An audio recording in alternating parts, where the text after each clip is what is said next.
What's the biggest decision you ever had to make? What influenced your choice?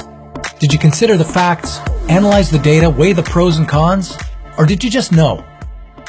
Gut decisions might often be seen as reckless and impulsive, but did you know that you have more neurons in your gut than you do in your nervous system? Put simply, your stomach is a second brain. So how about some food for thought? Your gut plays a key role in regulating your emotions, which influences how you interpret information and make decisions. This is why most people prefer to rely on their nervous system when it comes to making a choice. Your nervous system is made up of countless neurons that are in constant communication.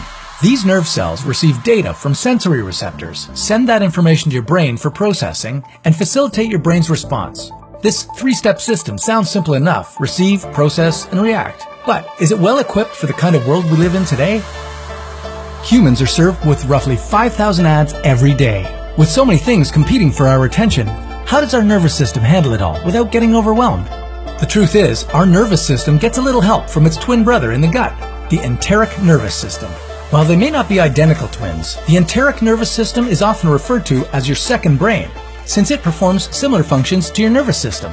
Millions of neurons line your esophagus, stomach, small intestine, and colon. These include major neurotransmitters like serotonin and dopamine that help regulate your emotions.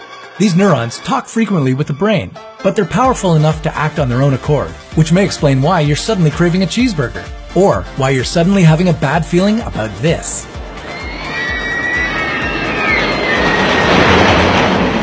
But these intuitive feelings aren't just a bunch of nerve cells at work. Your gut is a microbiome and is home to 300 to 500 different kinds of bacteria that affect everything from your metabolism to your mood to your immune system. At the University of California in Los Angeles, researchers studied two of the primary groups of bacteria found in the gut that appeared to have an impact on the brain. Working with a sample of 40 healthy women, researchers found that those who had higher levels of a bacteria called Prevotella had greater connectivity between emotional and sensory brain regions, while also having a smaller and less active hippocampus. And since the hippocampus is a region of the brain that's commonly associated with emotional regulation, it explains why these women experienced extreme distress when shown negative imagery. In contrast, women who had higher levels of a bacteria called Bacteroides had more active hippocampi and stronger problem-solving and information-processing brain regions. They were better able to deal with the negative emotions they felt when seeing the same negative imagery.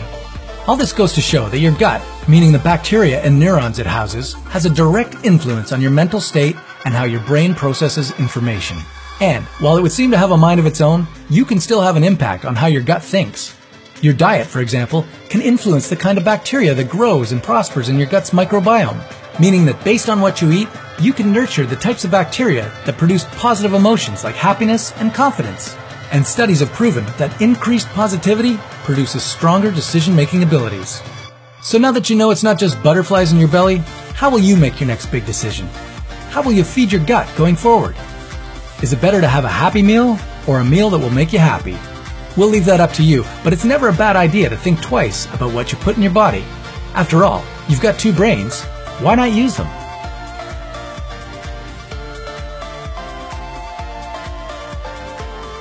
Want proof of a good gut decision? In the 1930s, stomach cancer was the leading cause of death in the United States. Today, it's not nearly as high, and that's because we've changed the way we eat.